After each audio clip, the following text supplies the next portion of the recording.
next slant వెళ్ళి కరు చిన్న circle a రాస్తూ స్లాంట్ పైకి వెళ్ళండి ఎఫ్ లోవర్ కింద ఇక్కడ స్పేస్ లేదు కదా ఐకన్ పెట్టాలి ఐకన్ పెట్టి రిమైనింగ్ లెటర్స్ కింద రాయాలి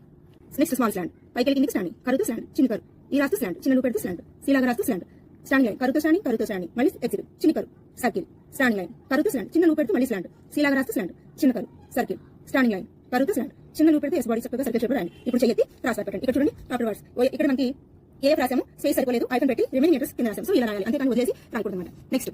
స్లాంట్ వెళ్ళండి లూప్ పెడితే స్ట్రైట్ గా రాయండి కరుతూ స్లాంట్ చిన్న కరు లోపల సర్కిల్ పెట్టి లోపల ఇంకొక చిన్న సర్కిల్ పెట్టండి చిన్న కరు సీ రాస్తూ స్లాంట్ కరు సర్కిల్ పెట్టి స్టాండింగ్ లైన్ కరుతూ స్లాంట్ స్టాండింగ్ లైన్ కరుతూ స్లాంట్ చిన్న లూప్ పెట్టు చూడండి ఓకే నెక్స్ట్ స్పేస్